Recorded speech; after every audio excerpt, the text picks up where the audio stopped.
Alexis Corbière, député LFI de Seine-Saint-Denis. Merci d'être avec nous, monsieur le député. Je voudrais qu'on regarde ensemble et que vous la commentiez. Cette image, vous l'avez certainement vue, ce qui s'est passé à l'intérieur même de l'Arc de Triomphe hier soir. Scène de chaos, scène de saccage.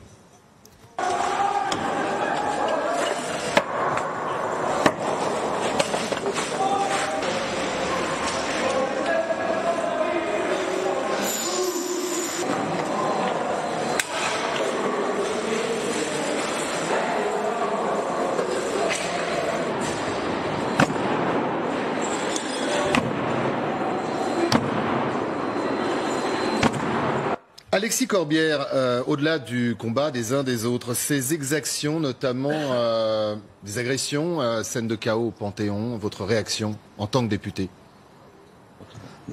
Mais évidemment, il ne faut pas de violence.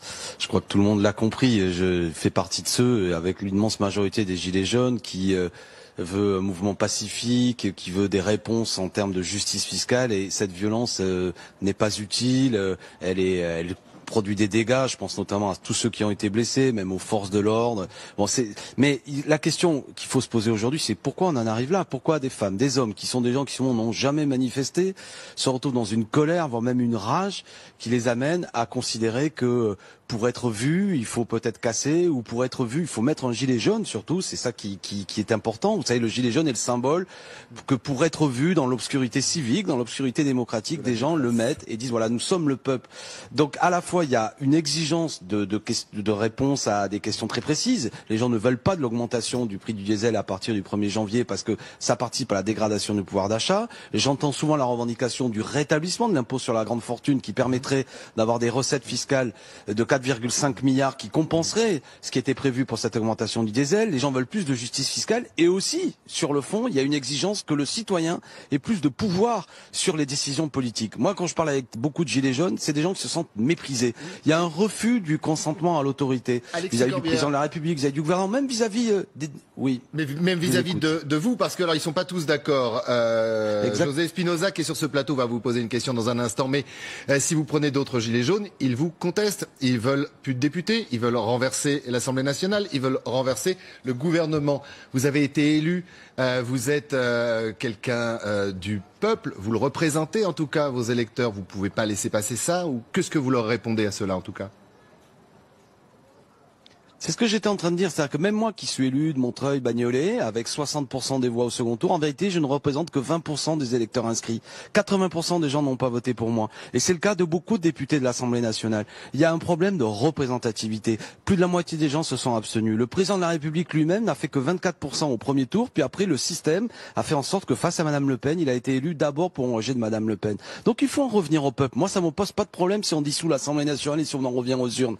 Mais par contre, je pense que c'est pas uniquement en changeant de monarque qu'on va régler le problème. C'est pourquoi ce que j'étais en train de vous dire, la question qui est posée aussi, c'est quelles nouvelles institutions? Moi, je pose le problème d'une assemblée constituante où le peuple, je dis pas les députés, le peuple décide de quelles sont les nouvelles règles. J'ai beaucoup entendu que les gens veulent contrôler les élus, ne considèrent que c'est pas parce que une élection a eu lieu il y a 1 an et demi que pour autant maintenant on rentre à la maison et qu'on est un citoyen en culotte courte, un enfant civique. Non, les gens veulent rester un adulte civique, c'est-à-dire quelqu'un qui continue à maîtriser les choses. Et là où ils sentent du mépris, c'est que ce gouvernement leur dit vous avez voté pour nous il y a 18 mois, circuler, il n'y a rien à voir. Donc, revenir aux urnes, ça n'a rien d'infamant.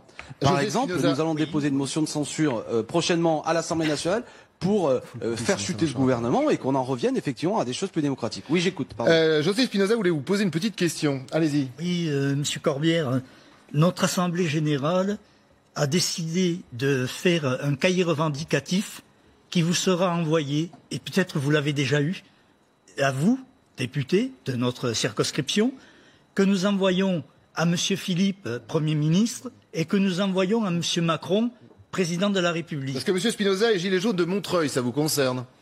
Et donc, j'espère que... Tout à fait. Mais moi... J'espère que vous serez un défenseur absolu de nos revendications, et j'espère que rapidement, le Président va convoquer, parce que moi je pense qu'il faudrait convoquer l'Assemblée nationale en session extraordinaire pour discuter de ce qui se passe dans le pays actuellement et pour apporter les réponses immédiates. Et je vous donne deux idées si je peux me permettre. La première, c'est de donner 200 € pour le SMIC et pour les minima sociaux, et effectivement le rétablissement de l'impôt sur les grandes fortunes pour pouvoir en financer une partie. Voilà les deux revendications qui sont plus que des questions d'ailleurs. Vous allez porter ce message, Alexis Corbière ? Écoutez, il me semble que M. Espinosa dit des choses qui ont l'air tout à fait bien fondées. Il a raison. Je sais le travail des Gilets jaunes de Montreuil et je me fais fort. Enfin, lundi, demain, à l'Assemblée nationale, je prendrai la parole notamment lors du débat sur le projet de loi de finances et à la tribune, je lirai une des parties de leurs revendications que j'ai effectivement reçues. C'est une manière symbolique de dire que la parole aussi des Gilets jaunes doit être entendue dans l'hémicycle et je me ferai le relais de leurs revendications auprès du Premier ministre et du gouvernement. À ma petite mesure, c'est ce que je peux faire à ce stade. Merci. Et qui me semble important. Ils doivent être entendus. Merci Alexis Corbière. Alors on sera là, enfin nous on sera là, mais c'est surtout José Espinosa qui sera là pour vous entendre. Je peux pas vous laisser partir sans une question sur cette décision, peut-être décision. Ça a été demandé par un certain nombre de syndicats de police. Le porte-parole du gouvernement en a parlé tout à l'heure. Le rétablissement de l'état d'urgence quand il y a des manifestations comme celle d'hier, et peu ou prou la présence de militaires pour remplacer justement les fonctionnaires sur les gardes statiques. Pas au contact des manifestants, mais pour les remplacer. L'état d'urgence, vous en pensez quoi ? Moi, je suis pas favorable à ça. Premièrement, on est déjà dans une situation d'état d'urgence, vous savez, donc c'est des mots qu'il faut préciser. Mais surtout, l'utilisation de l'armée pour du maintien de l'ordre, il ne faut pas. L'armée a une utilité, un savoir-faire, un professionnalisme sur certaines choses. Le maintien de l'ordre, c'est autre chose. Et quand on commence à banaliser le fait que l'armée vient là pour maintenir l'ordre contre le peuple, c'est que ça ne va plus. Une fois de plus, aucune solution de force ne peut tenir face à un peuple mobilisé. Il faut lui répondre politiquement. Il faut lui répondre pour la justice fiscale, ce qu'il exige.